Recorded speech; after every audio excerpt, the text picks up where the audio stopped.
আসসালামু আলাইকুম everyone. Ready cooking হাউসের পক্ষ থেকে সবাইকে আন্তরিক শুভেচ্ছা জানাচ্ছি। আজকে আমি রান্না করে দেখাবো কাঁঠালের বিচি দিয়ে গরু মাংস রান্না। অনেকেই মনে করেন গরু মাংস অনেক রোগবালাই রয়েছে, কিন্তু এতে অনেক ভালো ভালো পুষ্টিকর উপাদানও রয়েছে। এই মাংস অনেক সময় ধরে অল্প আঁচে রান্না করে খেলে রোগবালাই কম হয়ে থাকে এবং পরিমাণ মতো খেতে হবে, বেশি খাওয়া যাবে না।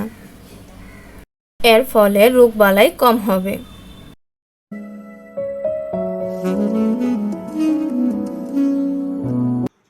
এখানে আমি কাঁঠালের বিচিগুলো ধুয়ে পরিষ্কার করে শুকিয়ে নিয়েছি। স্ক্রিনে দেখানোর প্রসেসে আমি সবগুলো বিচি ঠিক এভাবেই ছিলে নিয়েছি।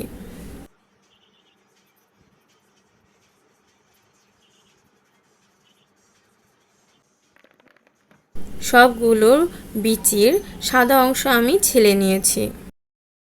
বিচির এই কালো অংশটি আমি একটি পাটাতে এভাবে পিষে পিষে পরিষ্কার করে নিচ্ছি।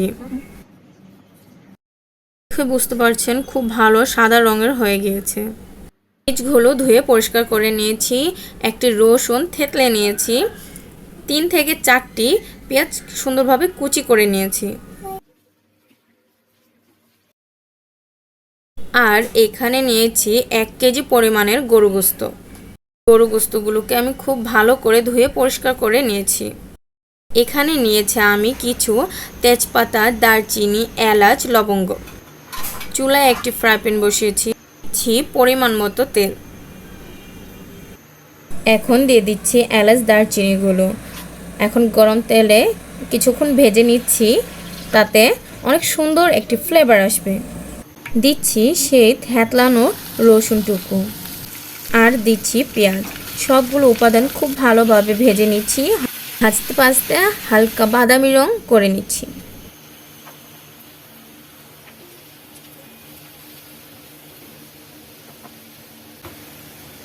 পেঁয়াজের রং চেঞ্জ হয়ে আসলে দিয়ে দিচ্ছি আদা রসুন বাটা।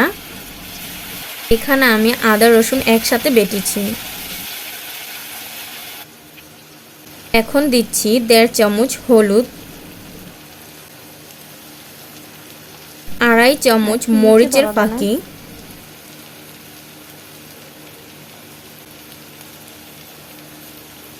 1 চামচ ধনিয়ার ফাঁকি, 1 চামচ জিরার ফাঁকি। সবগুলো মশলা একসাথে নেড়েচেড়ে মিশিয়ে নিচ্ছি। দিচ্ছি 1 চামচ পরিমাণ লবণ আর দিচ্ছি সামান্য পরিমাণ পানি মশলাগুলো কষানোর জন্য। মশলাগুলো খুব ভালো করে কষিয়ে নিচ্ছি।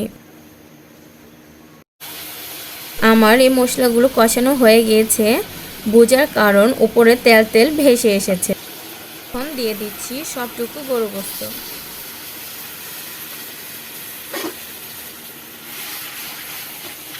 খুব ভালোভাবে নেড়ে চেড়ে মিশিয়ে নিচ্ছি।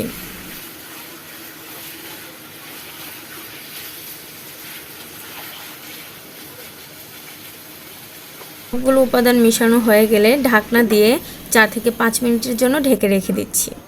কিছুক্ষণ পর ঢাকনাটি নামিয়ে নিচ্ছি। এই গোশতটা থেকে একটু পানি বের হয়েছে, পানি দিয়ে কষিয়ে নেব। এখন দিয়ে দিচ্ছি সেই কাঁঠালের বিচিগুলো। কাঁঠালের বিচিটা ঠিক এই পর্যায়ে দিয়ে দিবেন।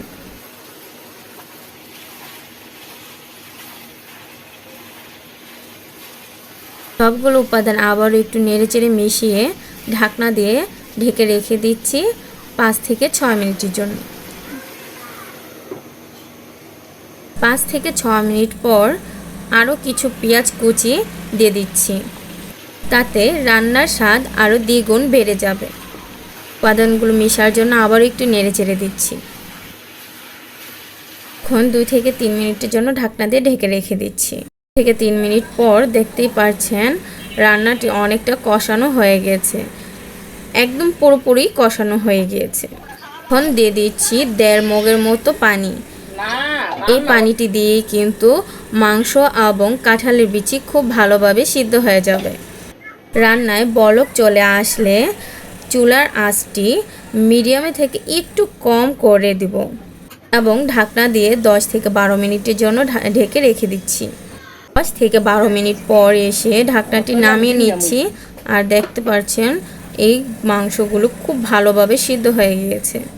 এইভাবে আর 5 থেকে 6 মিনিট আমি রান্না করে নিচ্ছি। আমার রান্নাটি হয়ে গিয়েছে, এখন আমি চুলাটি অফ করে দিয়েছি। আশা করছি আমার রেসিপিটি আপনাদের খুব ভালো লেগেছে। এখন বিদায় নিচ্ছি। আল্লাহ হাফেজ।